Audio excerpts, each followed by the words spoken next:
If you liked this episode of the Hockey IQ podcast, please leave a like, a comment, and especially review our podcast.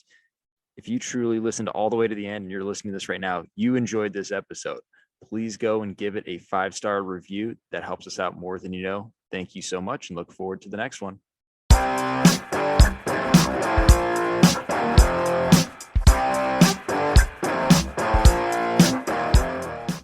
On the Hockey IQ podcast today, we bring on Christian Grunnah of Grunnah Power Skating and so much more. So, Christian, excited to have you. Thanks, man. I'm pumped to be here. Thank you. It's a pleasure, a privilege, and yeah, I'm excited to get going today. So, you've been all over the country at this point, the United States, born and raised in Chicago, made your way to Utah, and a bunch of stops in between. What timing to move out to Utah the year they get an actual team? I know it's been an awesome journey for me coaching, right? And be able to see the growth in a new area, a new place. And yeah, to get this franchise out here in a state that is clearly hungry for it. The fan base is there. It's awesome. I'm really lucky to be a part of what will be a very obvious shift towards more Western states getting great hockey programs, youth hockey programs, and just growing the game out here out west. So it's a lot of fun to be a part of it. Yeah, so let's keep diving into your background here. So, for my research, I'm pretty sure your dad was a speed skater. Correct. Yeah, my dad was a national champion speed skater. So he grew up. He never actually played hockey. I think he played for fun, right, every now and then. But yeah, he was a speed skater in the 60s, 70s, and yeah. So when I grew up, he taught me from his background just a lot of the technical work that he did in speed skating. So I learned a lot of stride work, a lot of crossover work real early. But he actually never put me in speed skates. He put me right in hockey skates. He always told me it was because he just wanted me to have more fun. He was like, hockey's way more fun than speed skating. He probably should have put me in the long blades, though. I'm not a very big guy. I would have probably had quite a successful career in the longer blades. But yeah, I was lucky enough to get to play the game from an early age and learn from him and get a little bit of those secrets on how to be a little bit faster than those guys next to me. So he was a big reason that I was as fast as I was when I was younger, and a big reason why I'm doing what I'm doing today in coaching, skating, and skills. All right, well, you got to spill the secrets. You can't be like, oh, he taught me all these secrets and then not spill. One of the things I think that speed skaters really have that it's so easy for hockey players to not really hone in on is like true balance, one leg at a time. Like, and not just balance, but like power, like single leg speed, power, agility. Like, that's really the key to gaining and maintaining speed is like how much weight can you put over one leg at a time? It's really that simple, right? So they learn those weight transfer principles from the outset that can easily be skipped over if they're not taught correctly or they're not taught at all to hockey players. So yeah, that deep weight shift principle of getting across the hips, right? And thinking not so much of a push, but as like a swing of the weight, right? That's the term that I use when I'm teaching stride techniques and stride mechanics. And the other thing too is like you can't cheat in speed skates, right? You really can't cheat. Like the long blade keeps you honest, and it forces you to use a lot more of your foot muscles in a way that, again, we can cheat ourselves in hockey. So he would teach me a lot of these things about where I'm putting my pressure through my foot in any given part of the stride. And that is, again, that's a big part of what I do and what I teach is where are you placing your weight across your foot in each part of your stride or in your crossover? Because if you don't know that or you're just guessing that, and a lot of younger players do, they just kind of guess and they just do what they feel like, quote, works for them. But those are just habits being put in the system that may or may not be serving them, right? So those little details of weight transfer across the hips, weight transfer across the feet, again, that single leg balance, leg power. Those are those little things that the speed skating community and techniques they can share with us as hockey players that'll make us real fast down the line. So what would be some examples of activities he'd have you be actually doing to get at Mm. all these concepts? Yeah, like super low and loaded jumps, squats, like all single leg stuff, right? Like very little like two leg squats. Mostly again like bounding, pushing, lots of flexibility stuff in terms of like how far you're able to get out, right, through the leg, angles from hip to the heel. Lots of core work. Like you'd be surprised like how much core work you're actually doing. But then like specifically on the ice, like really slow stuff, right? Because if you try to learn your stride work too fast, again, you're just gonna put in bad habits. And a lot of the stuff we would do, like when I was younger, I would be just like way too antsy. I'd be so, and that's like another part of the conversation we can get to. As a little guy, I'd be like, oh my gosh, I just want to move my feet fast.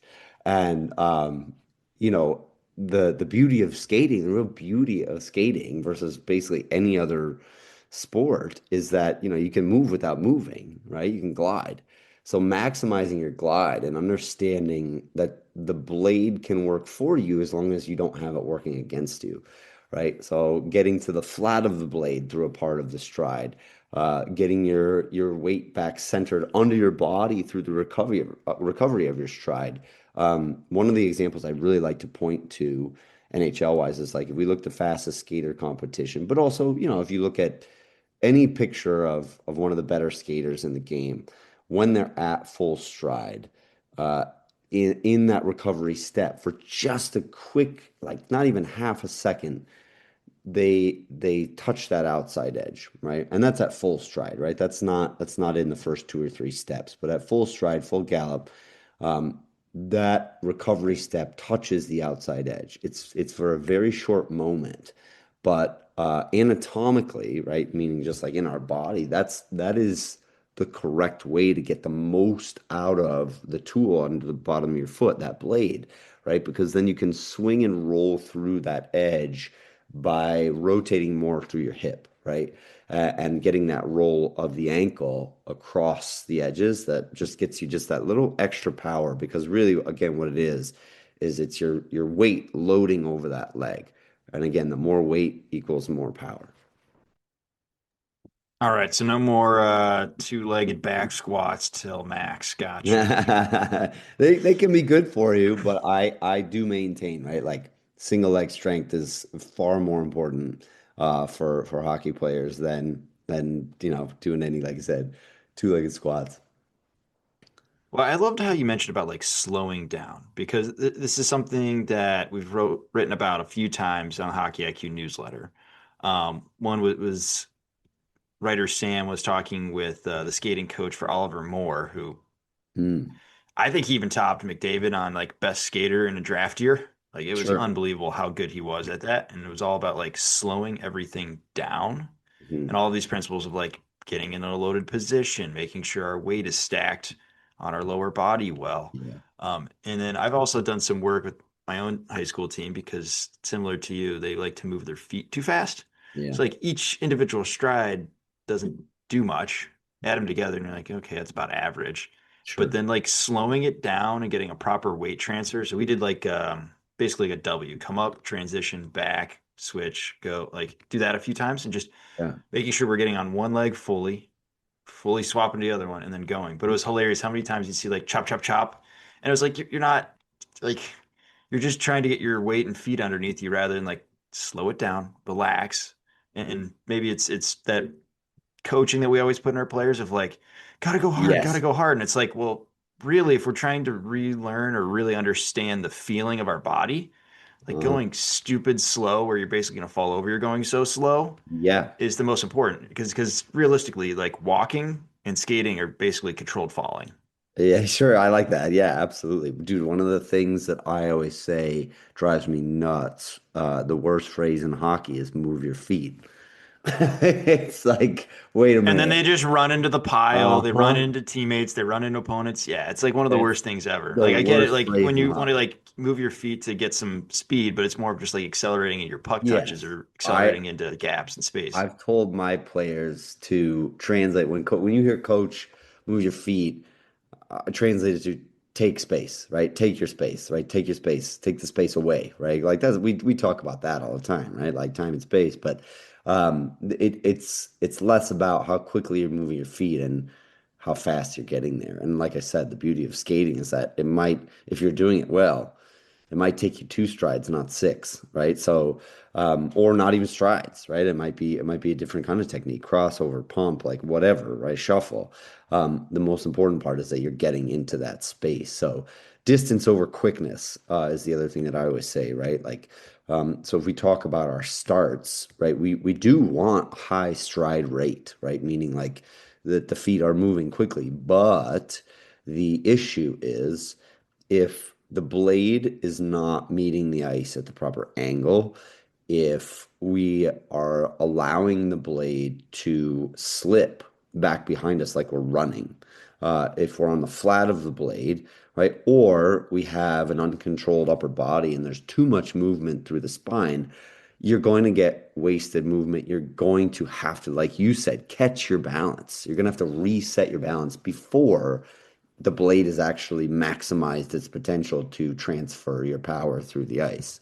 And that's one of the biggest, I would say probably one of the hardest things for players to really work on and learn is their first three steps. And yet that's what coaches want to see all the time, right? That's what coaches and scouts in terms of skating, right? I want to Like see that pop, baby. right? That's what we talk about all the time. First three steps, first three steps. Well, I would challenge anybody, right? If you look at the best skaters in the game, they might not have the quickest, again, quote, quickest three steps. They might have the smoothest three steps, right? They might have the ability to cover that ground. They might be able to get 15 feet over 10 feet in those three steps. And to me, that's what I try to translate for my players is like, let's allow the blade to work for us, right? Let's not be in service to this thing that's on the bottom of your boot and then switch your brain off to automatic mode where you're running on your skates and all of a sudden you just have tons of blade slip. It's like you're spinning your wheels. You're just burning rubber out there and it's just the most frustrating thing to watch. Again, I was a very quick skater when I played and when I was younger. I'm not a big guy. I had to be quick, but there was a time where I was doing right exactly what I'm trying to say don't do, right? Is like moving my feet too fast. I was not maximizing the potential of the blade. And that's, it's like when we recognize our mistakes, that helps us to make those adjustments. If you can't recognize that you're making a mistake, you're going to be stuck in the habit, right? So yeah, so those those principles in our first two or three steps, right? The hip rotation comes into play. Core control again. If you're not really active in your core, if you're not placing your weight into the ball of the foot, and I'm not a toe start guy. I don't teach a toe start. I don't want to say it's like awful, terrible. Don't do it. It may work for you, but the thing that I always say on the toe start is you're sacrificing stability for the possibility of speed. You're not even guaranteed speed. And if you look at the fastest skater competition, like 9 out of the 10 guys who do it don't use the toe start, right? All the fastest guys don't use a toe start. Crosby, McDavid, right? Like all the best skaters in the game, they don't hit the toe of the blade. There's one or two guys that do, and I would argue if those two guys switched that, they'd probably have beaten McDavid in the fastest skater competition because they're losing that space. You're losing power transfer through the widest part of your foot, right? The ball of your foot in uh, that landing of usually it's the second step. Usually players put their toe down the second step because they don't really use the toe on the first step. So yeah, it's again, it really ultimately comes down to how much weight are you able to place into your blade at the proper angle and extend that weight through a straight line into the next step, right? So the more you're able to load up, the more you're going to get out of it, and the angles all have to be right with the proper weight placement. It's a lot of science, right? Well, I think it also goes to the point of like, I think the military had this around like slow is smooth and smooth is fast. Like Yeah, right, exactly. it may not look like you're doing a ton, but the actual power that's extended through the movement, just like slowing yourself down, slowing the transition, keeping clean feet, you get more powerful. So I always talk with my players like slow and powerful. Like that's Yeah, what we're going for. We're not going for fast feet here. To your point, yeah, it's about taking space. It's really what we want, and it's about positioning, not actually you need to have your feet moving it all the time. yeah, So it's yeah, and that's so good that you tell them that, right? Because yeah, a lot of players can work themselves too hard, right? I know a lot of coaches probably wouldn't want to hear that, right? But um, you don't want to work yourself stupid, right? You don't want to put yourself in a bad spot because you're working too hard, either to even just like gain momentum, but like a lot of players when they hear their coaches say that kind of thing, right? Like move your feet, or work hard, is that like that's all they'll do, right? They'll just run around out on the ice chasing the play. And parents and other players say, "Wow, he's working so hard. Holy cow." Well, yeah, but is he getting a lot done? Right? So like, um, activity and achievement are two separate things, and sometimes people dude, mistake those for each amen. other, which is a problem. Yes, amen. I like that. I like that a lot. Yeah. So again, like, how many times do we point to the best examples in the game? I mean, like one of the greatest, like Mario Lemieux, like that guy's as smooth as butter, right? Like, I mean, he's he's the ultimate, right? So many of those guys that we point to, like, go down the list of Mount Rushmore guys, like we don't probably think of any of them as super quick, but we think of them as absolutely smooth. I mean, um, you really can't get away. I think if we transition now towards right thinking about modern NHL players, you can't get away with being a poor skater anymore, right? You could get away with it for the grand majority of the history of our game.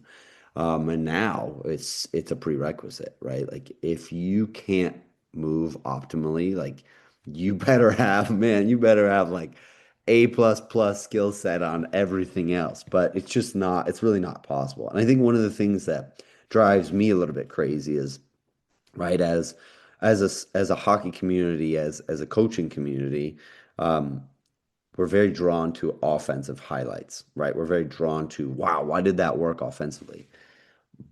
But most of the time, the offensive play doesn't work because the defense did their job, right? And like that's probably one of the biggest differences between the NHL and like every other league, right? Is the defensive structure and the defensive play of each individual player is better than anywhere else in the world. And that has to do with skating, right? I mean, if we look at the Four Nations tournament, last winter. I mean, that was incredible, right? Like that's the highest level of play, and we're so lucky we get that again. We get to see the Olympics.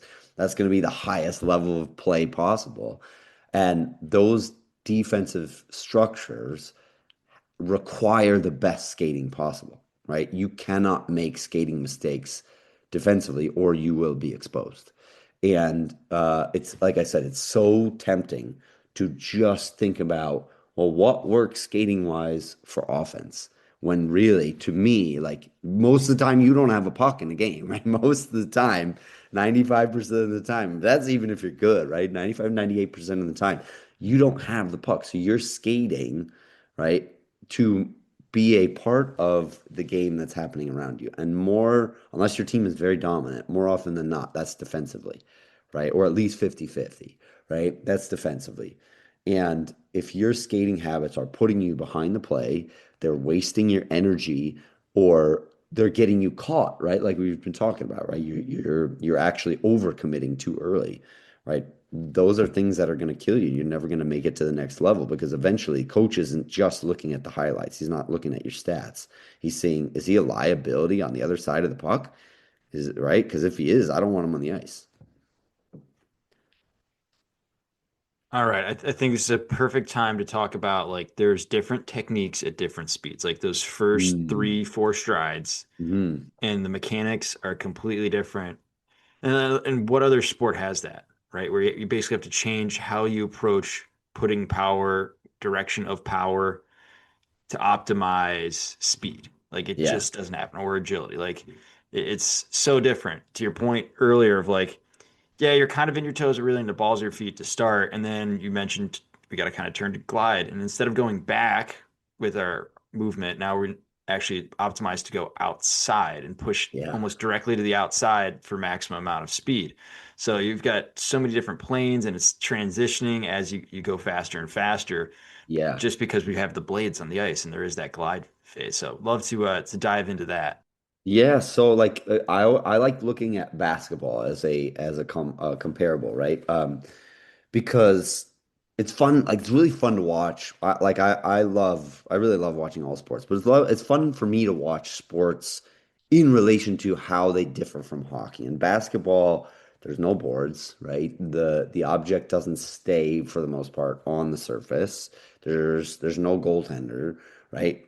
But right? Defensive structure can be very similar, except from what you just mentioned. The movement is very static, right? Like basically everything just stops and stays in like a very, small space. The only similarity to that is like when there's a power play, right? Like regular like basketball is like power play hockey, right? So or power play penalty kill hockey. So our game, right? Like the fact that the puck moves the way that it does in a controlled space or confined space with the boards, that forces us to move in relation to that puck, right? Which is why, like you just said, like that's going to that's going to have a completely different effect on our brain in relation to being competitive in certain scenarios and certain situations. And yeah, like you can't just take a stride in certain spots. Like you have to keep your feet on the ice because you need more stability, because you're going to change direction, right? Like because someone's pressuring you, pushing on you, right? Like about to hit you. And like you said, like there's very few sports that really demand so much variation in your ability to change direction,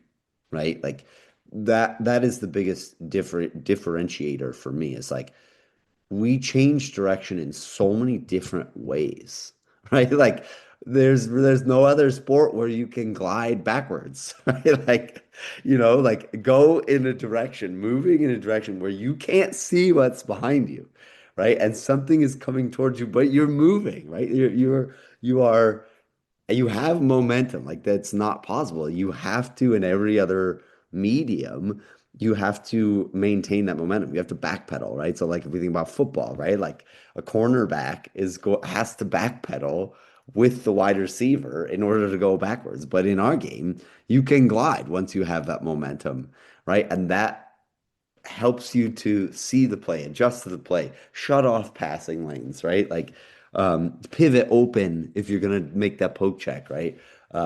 So this is where if we think about training specifically, right?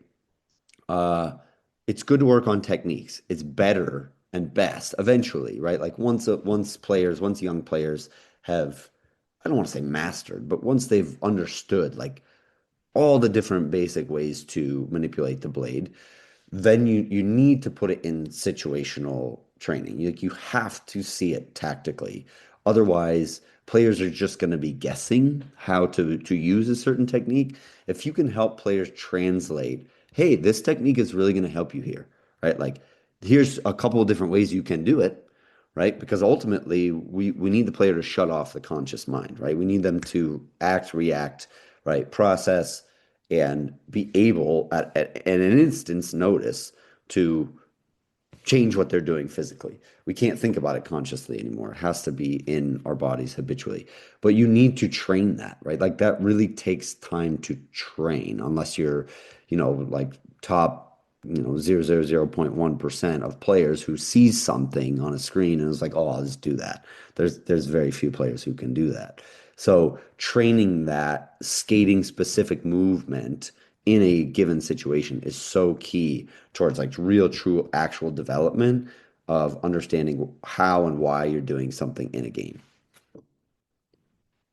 So I'm curious because you mentioned this as well, of like glide being such a key thing. Mhm. If you've ever coached or paid any attention to players skating, you'll notice there's some that just don't have a glide phase. It's just Yeah. not really there. It's, an A-frame where both inside edges are eating into the ice and slowing momentum versus those players that seem so effortless out there. And it's well because they've found the glide phase. So you mentioned that your dad was big on this as well. I'm curious, like how he developed it versus now how you develop it. Yeah, so like I was saying, like I kind of wish he had put me on speed skates when I was younger, so I could have at least felt it. But he would always translate it, right? Like you, once you understand the middle of the blade, right? Like the flat. I don't mean middle in terms of like front to back, but I mean like between the two edges, right? The flat of the blade. Once you understand that that's always there for you, right? You don't feel like you need to be on an edge all the time.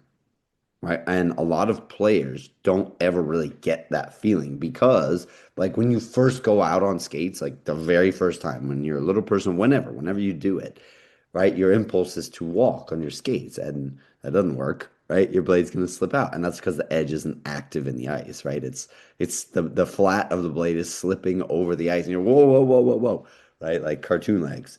But once you feel that shift between the inside and the outside edge, and you recognize, oh, there's actually more space on the flat. And if I don't have to be on an edge all the time, right? Like if I can actively think to myself, okay, like you said, A-frame, I like the way that you put that. If you're actively having both edges in the ice, you're creating friction. Take that friction away, put the edges right underneath your body whenever you need it, even if it's for just a quick second, right? Like now you have less friction and you can maintain a little bit more of that momentum you've gained. And that is very, very much true in those stride principles, the stride techniques, right? Like a lot of players will recover right back to their inside edge, outside their center line, and they basically just cut that short. Like they cut that off, right? So the best players, like if you watch those guys in slow motion, right? Even in game environments, like they're getting back underneath their body, right? There are moments where they have to stay on those two inside edges, but they really are getting back under the middle of the blade. And the young players who develop that confidence on the flat of their blade early, like you can see it. It's like, oh wow, that kid's really fast. Well, it's not just because he has an understanding of his edges, right? Like everybody's like, oh, he has such good edges. Well, he also understands, or at least He's not physiologically, self-sabotaging by eating yes, into his speed. Like he's allowing the speed to carry. not fighting his stride. That's it. You got it, man. You got it. Totally. So I think that my favorite player when it comes to finding that glide phase is William Eklund of the San Jose Sharks. Like he's Sure. really good at getting his feet like the right distance for him apart, and he's able to just shift and boom, and he's into a spot like really fast. Like he's got unreal agility, and for me, it's all starts with the ability of like he's constantly in a beautiful neutral position, locked and loaded, ready to go where he needs to go, Yeah, despite Haskinen's not being the also biggest guy. he's similar like that too, right? Haskinen is like just again like is not wasting any edge work, right? Like and those guys have clearly put in their time working on it, right? Like I think that's the important part here. It's like, it's why I have a job. It's why I have a business is right. Like those players have maximized the understanding of how they manipulate that tool on the bottom of their foot. And if you're out there guessing, they're going to make you look stupid, right? Like they're going to make you look real bad, right? And more players are learning that at a younger age. And we don't want to say like, oh, put your 6-year-old and like start doing this. Like the little guys have to learn the basics, right? But the earlier you can get past that phase of having to think about how you're moving on the ice, because like we've said, like you don't really think about how you're moving for basketball, soccer, football. You just do it. You just run, right? Like you're talking about everything else, right? In training for those sports. So if you have to keep thinking about, or you keep running into obstacles of, I keep getting beat here, or I keep finding myself in the wrong spot. It's probably because of the way that you're moving, right?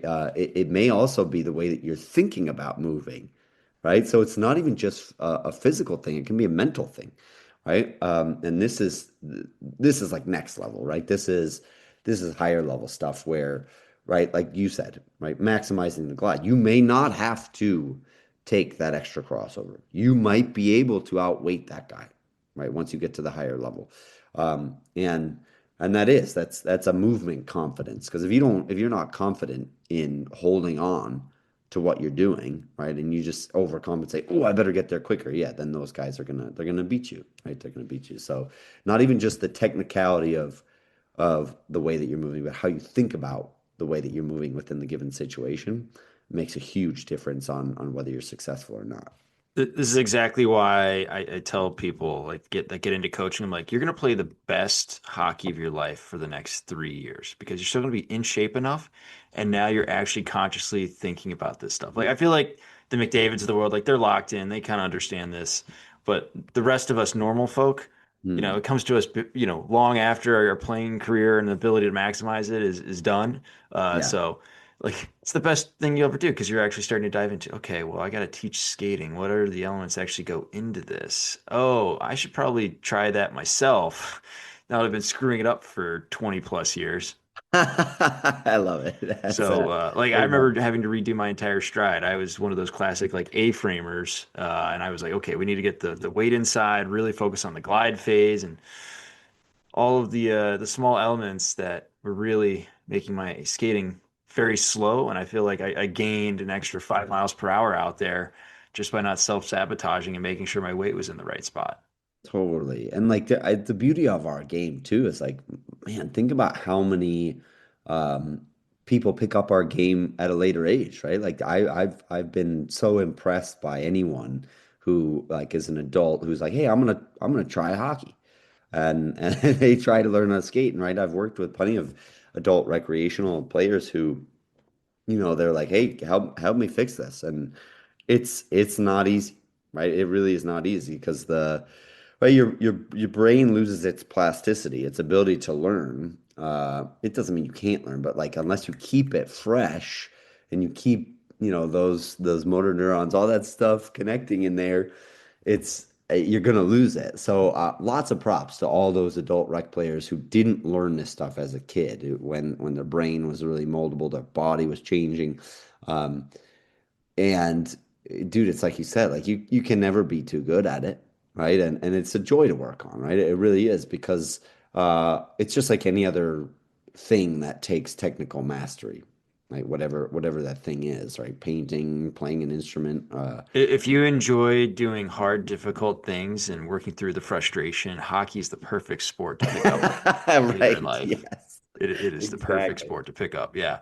I'm also wanting to dive into like training. One of my favorite things to do is just one leg skating. So basically, once they hit 10 plus, they can kind of skate on one leg.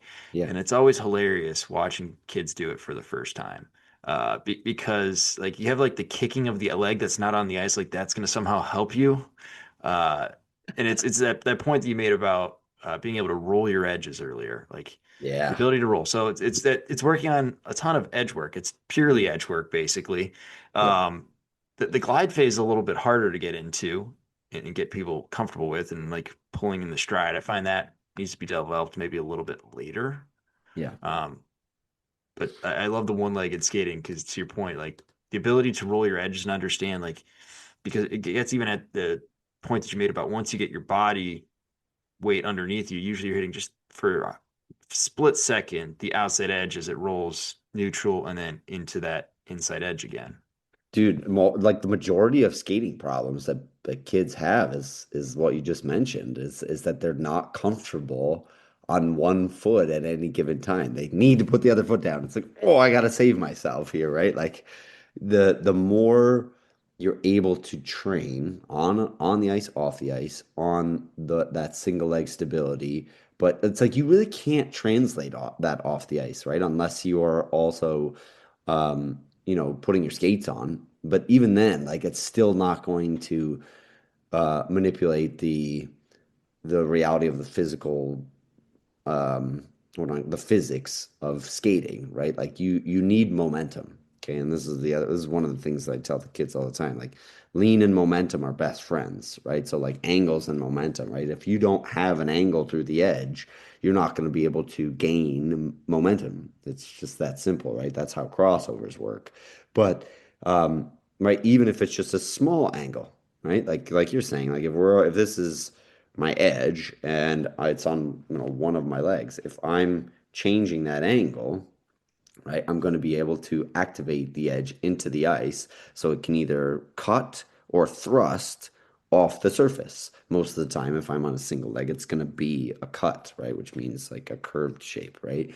So when I press into that edge, when I press my weight into that edge, right, that's going to then create a small groove in the surface of the ice, which then my body weight pushes off of, right? And if I have to catch my weight with the other leg, as opposed to, like as you said, roll it through the other side, I'm just gonna be less confident and less able to gain that momentum, right? No matter what the drill is. And I think one of the things that kind of drives me a little bit crazy is like, on my social media page is like, I will mostly post my drills of me demonstrating those drills that are usually just warm-ups. Like they're really just warm-up drills for understanding these principles, right? And they're crazy, right? They're bogus, they're weird, they're unorthodox.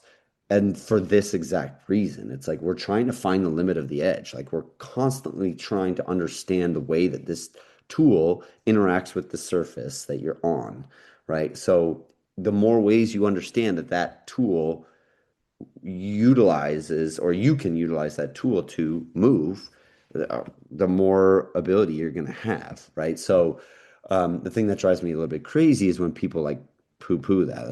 They push that away. They're like, nah, you're not going to use that. Well, of course you're not going to use that exact exercise. But I always say, I'm like, you're not like sitting there doing a bench press on the ice. Like, but you need these muscles, right? Like these guys are active in shooting, right? Like you're not doing the exact off ice exercise that you're doing on the ice, like to a T, right? But the more able your body is at manipulating the tool, I use this phrase a lot, obviously, right? Because if you think about any other, not just sport, but like, yeah, think of tools, right? Um, think of a knife, like a chef. Like if you think of a sushi chef, like they're going to understand the angle at which, right, to cut that fish. And maybe it's different for each fish. I don't know. I'm not a sushi chef, right? And maybe you have to cut it at a different speed, whatever it is, right? But the more ways you're able to utilize that blade, I mean, the options are open to you. You're never going to be guessing. You're never going to be like, "Oh my God, I'm going to wipe out. I'm going to catch an edge." You're going to be so much more stable, strong, and like you said, coming full circle here, it really starts with a single leg. It really starts with one leg at a time. All right, you've already opened the Pandora's box here by mentioning lean angles, so we got to talk about turns and Mm, crossovers. yep. I personally think that the piece that kids most start on is when they're making a turn, is they put all of their weight into their outside leg, and for the most part, it stays on that outside leg, which is usually straight with no bend in it, Hmm. through the entirety of the turn. Now, you and I know that that's not ideal. So I'd Yeah, love for you to just walk through what does it look like to, I love one, make the turn, but not only make the turn, but maybe maintain or even increase speed it. Yeah. through that turn. Okay, so this is great because I've picked up skiing. Like, so I skied a little bit when I was a kid, but not really. But I've picked up skiing quite a bit since moving out west. And I love it because obviously it's very similar to skating, but there are a lot of principles that are not the same. And generally, this turning principle is the same, except, like you just mentioned, when you're turning on skis, like if you're carving, as they call it, right? Like which is a nice turn on your edges on your skis, the majority of your weight should be in the outside foot, the inside edge, right? But when we are skating on our skates, it should be about 50-50, right? And there's no exact, right? There's no exact number, right? But it's much closer to 50-50 because you need to be able to change to possibly stop, shave the ice, to cross over, right? Like out of the turn. So if your weight is mostly on your inside edge, your outside leg, you're not going to be able to really manipulate that very well if you don't have the confidence to put weight on the inside leg, on your outside edge. And yeah, you can't fully straighten. It's not like you're locking in, right? And that's a difference from skiing either, right? Like the more you can straighten through that leg and get lower and sit through it, right, the more you're going to be able to hang onto that turn at deeper angles. Now, again, there's where the analogy stops because we're not turning at those tight of angles on skates because of the way that the blade works. The boot shuts off that angle before you could get to the same angle that you could get with a ski, right? The ski is wider than the boot or as wide as. So when we talk about turning for our game, right, there's so many different ways you can turn. But if we just break it down into like a 2 foot turn, inside edge cut, outside edge cut, you need to sit into it, and depending on the amount of momentum you have is going to depend on like how much counterbalance you have. So if you're listening to this and you don't see the example I'm using, like lower body, upper body, right? The angle at which I have to counterbalance is going to be dependent on speed. So if I have lots of speed, I don't have to counterbalance. That's like what you see in speed skaters, right? Like they don't have to counterbalance as much in their upper body because they're carrying more momentum through the turn. And they also don't use their inside leg until they step out of the crossover. They're 100% on their inside edge, right? As they go through those turns, right? That's short track, right? So like when we come to hockey, we need to counterbalance that upper body with the lower body. So those angles are different, right? Because we're not usually carrying that much speed into a turn. Plus, we're either likely protecting the puck or going in to retrieve a puck, right? Which if we're leaning in too much, you're going to be off balance in that turn, and once you get pressure from that player, right, and you're probably going to wipe out. So counterbalance for me is huge, and those angles, that means the angle from your hip to your heel, right, the straight line or almost straight line from hip to heel, and the angle like between your pelvis and like your shoulders is going that those angles are going to be different because you need to counterbalance so you don't fall over. But like you mentioned, right, like that's the tendency to like straighten the leg way too early on that inside edge as you turn.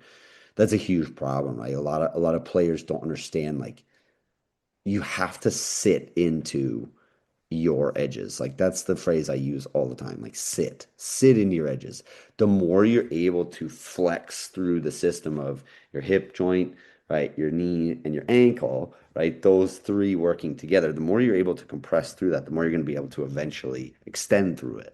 But if you can't sit in it, if you're just like holding it in that like murky middle and like you see those like players who like totally cheat at like super old school like 1960s like stand up in the turn like yeah right? Like instead of sitting down through it, like that's the one that always gets me shaking my head. I'm like, yeah, you can turn like that, you clearly are turning that way, but But it's how not does helping that you out at limit all. you? Yeah, it limits you everywhere else. But yeah, I like the way you put it, like sitting, like because naturally you're going to have nice bent knees and ankles that give you the ability to push power either out of the turn or through the turn, depending on your level of strength and ability and balance there. I feel like the best one at this is William Nylander of the Leafs. Ah, Just yes, he good is example. unbelievable in Very his good turns. Like example. the weight quickly gets to the inside leg. So if he's going left, it's left leg, outside edge.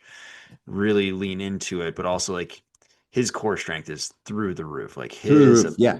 his ability to glide and make sure he's not gripping in and get legs over is just unbelievable. For me, it's the best in the NHL. His ability to gain speed, particularly through tight turns. Like McDavid's really good on doing the long ones because he's a little more speed skater esque in that Mhm. fashion. It's like he'll gain more speed through a really long arc, but those Yeah. like short, tight ones, no one beats Nylander. Yeah, and there's two things I want to say on this is like it's so people underestimate how much core strength hockey specifically, but skating takes, right? Like, dude, your core muscles are working to me the hardest of any other muscles, right? Because you're constantly working, you're off balance. Like you're literally off balance off all the time. You're correcting that balance. So all those little tiny stabilizer muscles in your trunk and your core, your back, Controlled they're falling, working. baby. Yeah, yeah, they're working overtime. Exactly. And then like I love that you just said like you as a player, you need to maximize your physical um gifts, like or your not just abilities, but like, you know, like Brad Marchand is not going to skate the same way as Connor McDavid, right? Like you can't just skate like somebody else just because you like the way they skate, right? Like you should be modeling your skating off of, oh, that guy's basically the same build and frame as I am, and wow, like I see how he's manipulating that situation. That could be really useful. I'll try that, right? Like that's so important because well, the coolest part of our game is like you look across like the spectrum, everybody skates really very differently with the same principles, right? The principles are all very much the same, right? But the exact execution is different, right? Like the pure example I'll use is like you said, like guys who are like over 6 foot or like 6'2", 6'3", 6'4", they're gonna have a different stride rate than those guys that are, under 6 foot. Like you're gonna have to have more strides, but you're also gonna have to play a slightly different game, if you're one of those smaller guys, and that's gonna affect the way you move. So absolutely, man, all great stuff there. Yeah, I mean, even with like spacing, like the bigger guys have to have different mechanics than the small guys based on just like where does their movement take them naturally and the tightness of everything. So there is a component to that. We'll save that for another day because that's a Pandora's box that we probably don't Yes. want to get into right now. We'll Uh, let everybody, gestate and think on that one, and you can see it as an example. It's one of the most fun things to watch, right? When you watch the game. I want to talk about just recovery. Hmm. Okay, so now we've put all of our weight on the leg, whether it be through the turn or straight line. Now we've got to finish that. We've shifted our weight now onto the other leg. What needs to happen with that leg we're bringing back in? Yeah. So, and I think I mentioned it a little bit earlier. It's like when we talk about like classic full stride, we do need it to get under the center line. We do need it to touch the outside edge. Um, but even if we're not talking about like full stride, say we are talking about just the first few steps, the there is that center line under your body. Your spine is going to move. Um, if you don't recover back under that center line, you're essentially, again, it's just like cutting out power. You're just cutting power out of how you're able to get into that edge. Like you're not going to be able to transfer as much weight through it. So that center line is key. And again, that's your spine, right? It's your belly button, it's down your nose, it's like down here. And I do a drill where like I'll keep the stick out in front of us. You can't move your arms so that you can feel that center line. You can see that center line. You're feeling that weight shift over each leg. Uh, and players will try to cheat it by moving the stick, right? But if you think about that center line again, down my nose, down my sternum, down my belly button, right? Like when I recover anything under that line, whatever the technique is, I'm going to be so much more stable, balanced, controlled. And again, that power is going to be transferred completely, right? If you have those skaters who are outside that line, they're going to be wasting so much energy. It's just going to go out the window.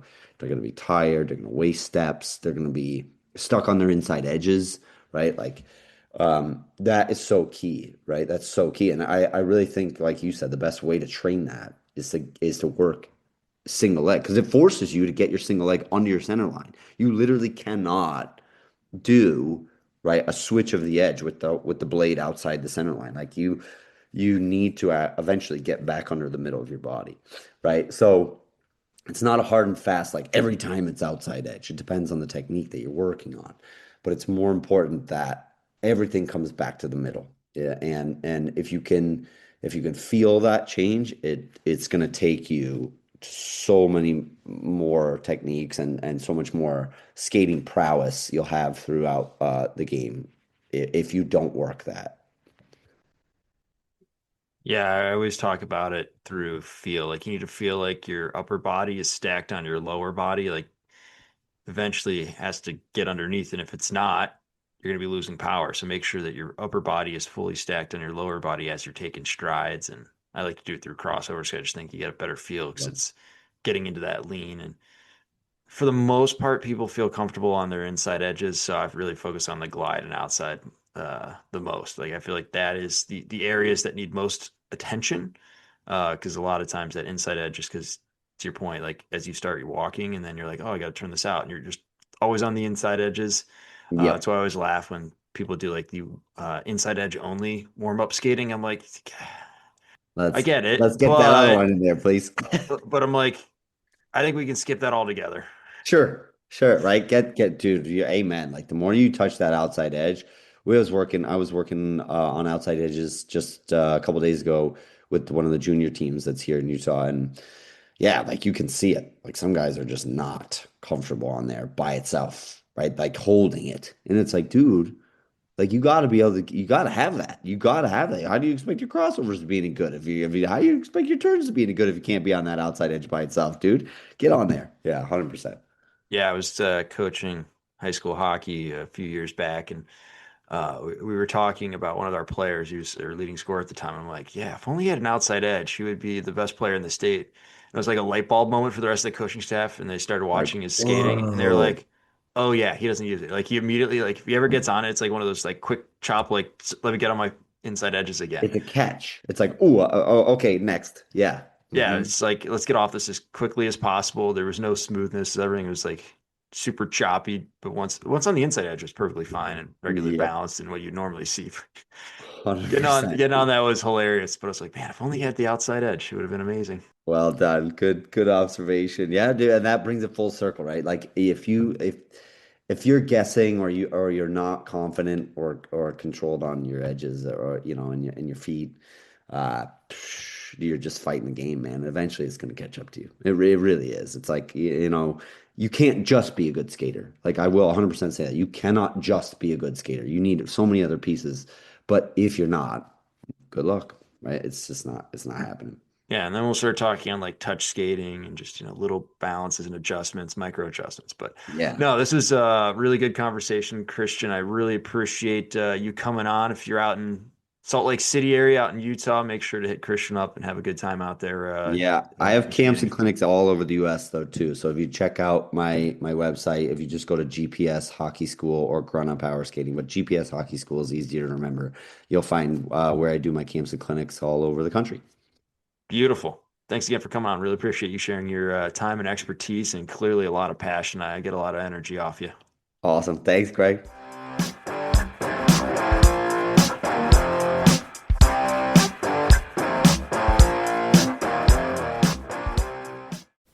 That concludes this week's episode. Thanks for joining us here at Hockey IQ. If you haven't already, take a quick moment to hit that subscribe button, give us a thumbs up, and drop a review.